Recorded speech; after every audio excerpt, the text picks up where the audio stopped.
வணக்கம் தோழிகளே. நம்ம இன்றைக்கி சேமியாவில் கிச்சடி பண்ணுறது எப்படிங்கிறத நம்ம இப்போ பார்க்கலாம். அது கிச்சடி பண்ணுறதுக்கு என்னென்ன பொருட்கள் தேவை அப்படிங்கிறத நம்ம இப்போ பார்க்கலாம். 2 கப் சேமியா, கொஞ்சம் முந்திரி, பட்டை, கிராம்பு, ஏலக்காய், பிரிஞ்சி இலை, கொஞ்சம் வெஜிடபிள்ஸ், பச்சை பட்டாணி, கேரட், பீன்ஸ், முட்டைக்கோஸ், வெங்காயம், தக்காளி, பூண்டு, இஞ்சி, பச்சை மிளகாய், கருவேப்பிலை, கொத்தமல்லி. கொஞ்சம் பட்டரு, எண்ணெய்,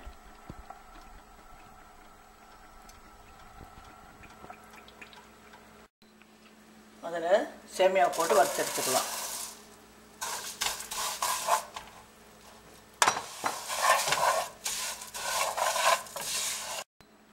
இப்போ சேமியாவை வறுத்து எடுத்துக்கிட்டோம்.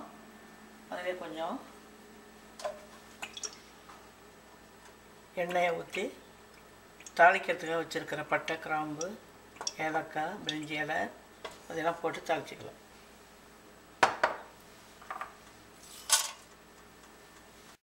இப்போ தாளிச்சிட்டோம்.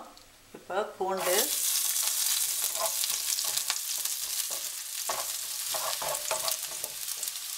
வெங்காயம், பச்சை மிளகாய்,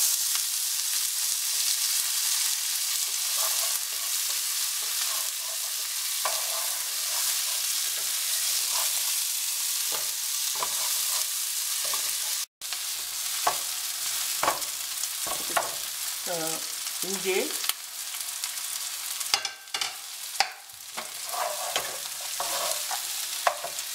அதுக்கப்புறம் இந்த வெஜிடபிள்ஸ் எல்லாம் போட்டு அதோடய வறுத்துக்கலாம்.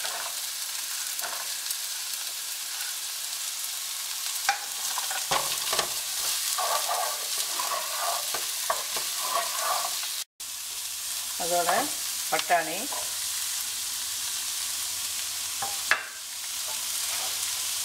தக்காளி எல்லாத்தையும் சேர்த்து வதக்கிடலாம்.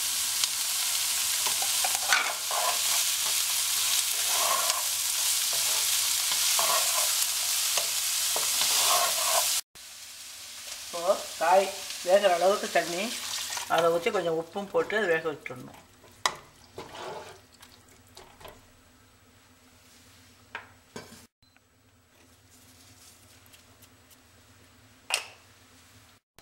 இப்போ காய் வேகிறதுக்கு வேண்டிய தண்ணி ஊற்றி காயை வேக வச்சுட்டோம்.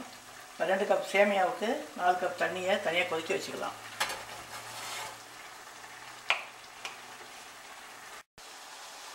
காய் வெந்துடுச்சு. இப்போ நம்ம சேமியாவை அதில் போட போகிறோம். இப்போ இந்த காயில் கொஞ்சம் தண்ணி அதிகம் இருக்கிறதால இந்த தண்ணியை நம்ம ஓரளவு கம்மி பண்ணிக்கிட்டு ஊற்றலாம்.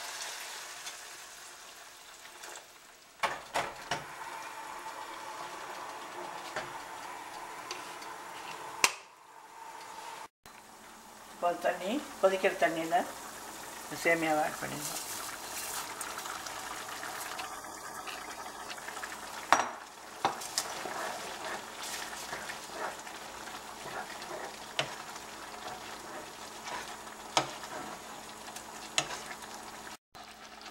அதில் வெஜிடபிள்ஸ்க்கு வேண்டிய உப்பு நம்ம அதில் போட்டுட்டோம். இப்போ அந்த சேமியாவுக்கு தேவையான உப்பை மட்டும் கொஞ்சம் ஆட் பண்ணிக்கலாம்.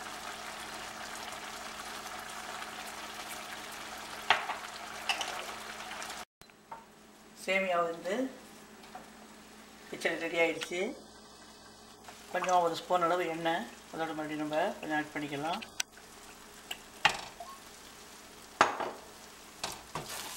ஆட் பண்ணிட்டு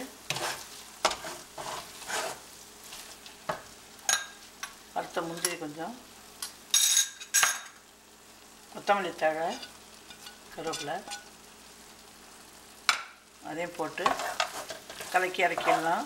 இப்போது சேமியா கிச்சடி ரெடி ஆகிடுச்சு. இப்போ கலர்ஃபுல்லான சேமியா கிச்சடி இப்போ ரெடி ஆகிடுச்சு. இதுக்கு வந்து தேங்காய் சட்னி சூப்பர் காம்பினேஷனாக இருக்கும். வேறொரு ரெசிபியோட அடுத்தாப்புல உங்களை சந்திக்கிறேன். வணக்கம் தோழிகளே.